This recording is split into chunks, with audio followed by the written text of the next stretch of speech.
Bonjour à vous les investisseurs, les futurs investisseurs immobiliers, j'espère que vous allez bien. Aujourd'hui on se retrouve dans une nouvelle vidéo pour parler des charges déductibles dans l'immobilier locatif.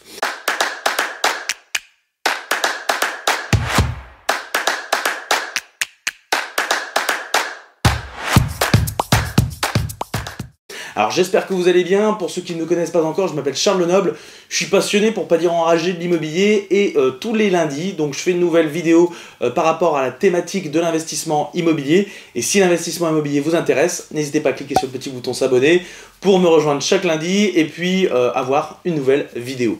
Donc aujourd'hui, les charges déductibles dans l'immobilier. Alors attention, les charges déductibles ne sont déductibles qu'en régime réel. Que vous soyez en location nue par exemple, en loueur meublé non professionnel, vous avez le choix à chaque fois entre le régime réel ou l'abattement. Par exemple, en location nue, vous avez soit la possibilité de prendre le régime réel, où vous pourrez déduire tous vos frais réels, ou bien vous avez la possibilité de prendre l'abattement de 30%, où il y aura 30% d'abattement sur vos loyers, et ensuite, sur le reste de vos loyers, les 70% restants, vous serez imposé. Ici, aujourd'hui, dans cette vidéo, je vais vous expliquer tous les frais que vous pourrez donc déduire si vous optez pour le régime réel, et vous verrez que vous pouvez arriver en résultat fiscal dit négatif, c'est-à-dire que vous ne gagnez pas d'argent, entre guillemets, fiscalement vous ne gagnez pas d'argent, donc vous ne payez pas ou très peu d'impôts.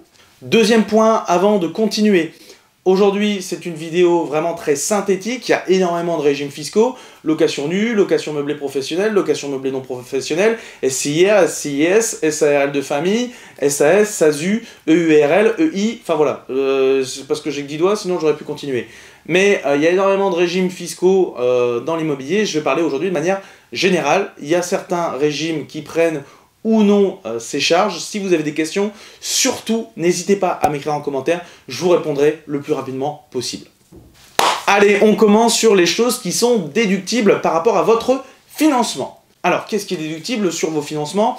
Premièrement, les intérêts d'emprunt. Donc c'est pour ça que c'est intéressant dans l'immobilier de faire des crédits sur une longue durée. Pourquoi? Parce qu'on a une faible mensualité, on a beaucoup d'intérêts, et puis ces intérêts, de toute façon, ils sont déductibles. Deuxièmement, vos frais de dossier. Vos frais de dossier sont déductibles de vos impôts, donc ça peut être intéressant de les ajouter en tant que charge. Bien évidemment, vous aurez pris soin de négocier ces frais de dossier pour ne pas en avoir de trop. Troisièmement, ça sera les frais de garantie.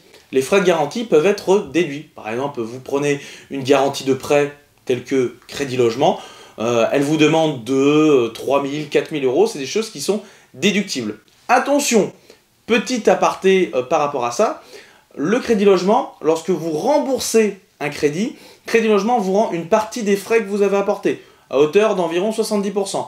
Si vous avez prêté 3 000 euros à Crédit Logement pour qu'elle garantisse votre crédit, vous remboursez votre crédit en anticipé, etc., je ne sais pas, voilà, Crédit Logement va vous rendre cet argent, une partie d'argent d'environ 70%, allez, on va dire 2 000 euros. Ces 2 000 euros, vous devrez donc les déclarer.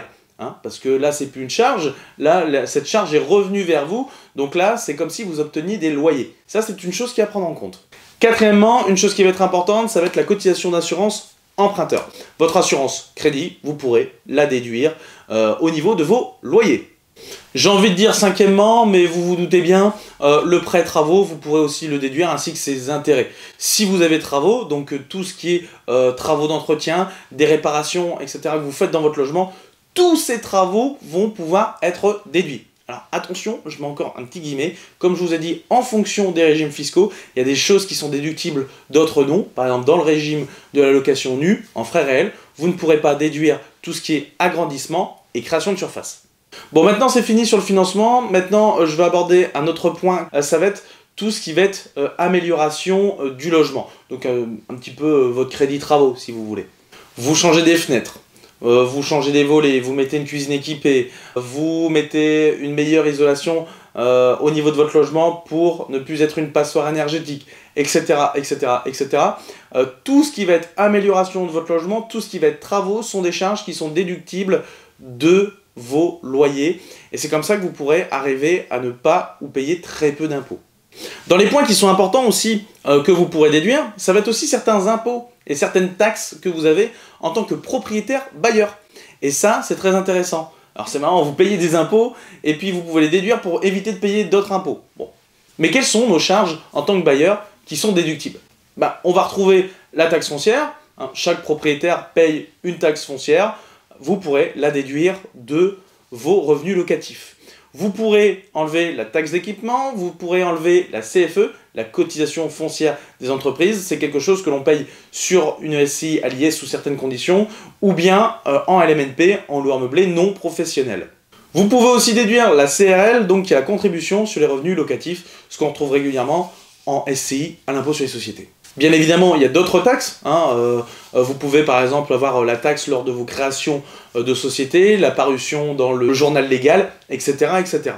En revanche, les charges qui sont payées par le locataire, telles que la taxe d'ordures ménagères, etc., etc., etc., ne sont pas déductibles de vos impôts sur vos revenus locatifs. Vous ne pouvez pas non plus déduire tout ce qui est impôt sur le revenu, TVA, et même les frais de notaire. Attention, au niveau des frais de notaire, il y a certains cas spécifiques où vous pouvez déduire ces derniers.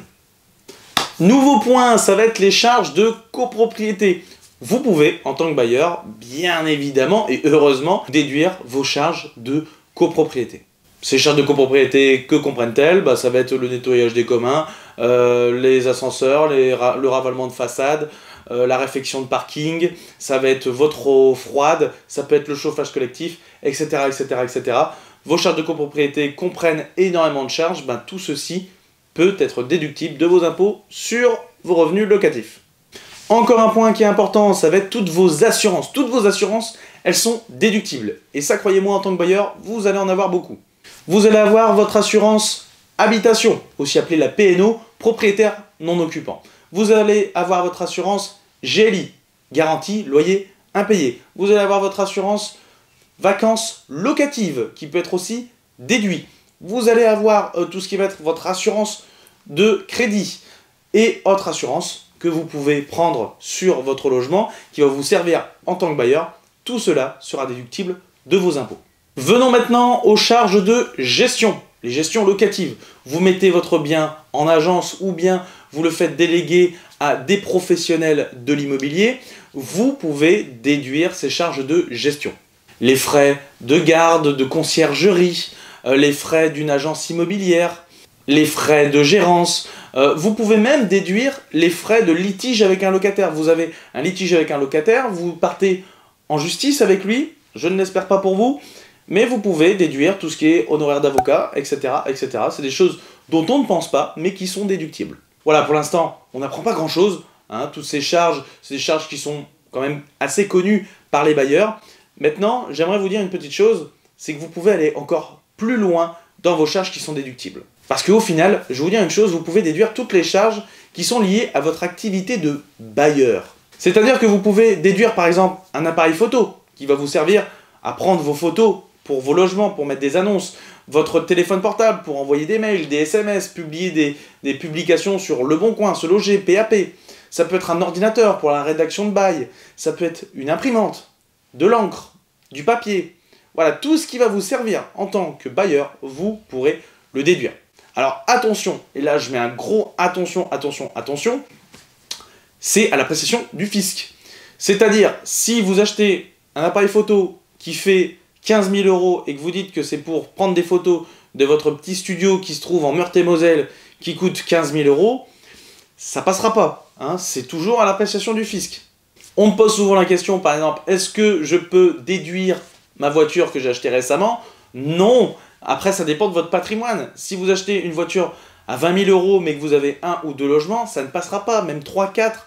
Pourquoi? Parce que c'est trop de frais. C'est plus dans un usage personnel que professionnel.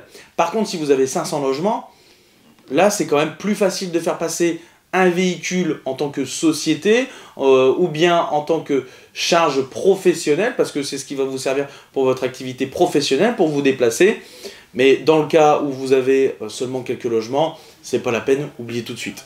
Après, c'est comme tout, vous pouvez le mettre en charge. Et puis le jour où vous aurez un contrôle fiscal, vous expliquerez avec le fisc. Voilà en tout cas les charges qu'on peut retrouver dans l'immobilier locatif qui nous permettent de ne pas ou peu payer d'impôts. Personnellement, j'ai jamais encore payé d'impôts dans l'immobilier. À savoir qu'il existe des dispositifs fiscaux tels que la loi COS ancien qui nous permet de déduire un pourcentage de nos loyers en plus des charges qui sont déductibles. Donc il y a encore des autres types de dispositifs fiscaux. On a la possibilité en France de ne pas payer d'impôts sur l'immobilier locatif, ou bien très peu. Personnellement, depuis que je fais de l'immobilier, ça va faire maintenant 4 ans et demi, je n'ai jamais payé un seul euro d'impôt dans l'immobilier. Bien évidemment, je ne peux pas me défaire des taxes foncières, etc., etc. Mais sur mes revenus locatifs, je n'ai jamais payé un seul impôt. Voilà, j'espère que cette vidéo va vous aider. Si vous avez des questions, n'hésitez pas à commenter cette vidéo. Pour ceux qui se posent encore des questions sur l'immobilier locatif, comment ça fonctionne, comment on investit, n'hésitez pas à rejoindre ma formation totalement gratuite qui se trouve dans la description. Et puis un petit like, ça me permettra de me motiver, de faire remonter cette vidéo. Un petit commentaire si vous avez des questions. Et puis vous abonner. Comme ça, on se retrouve lundi prochain dans une nouvelle vidéo encore plus complète sur un nouveau sujet lié à l'investissement immobilier. On se retrouve lundi prochain. À bientôt.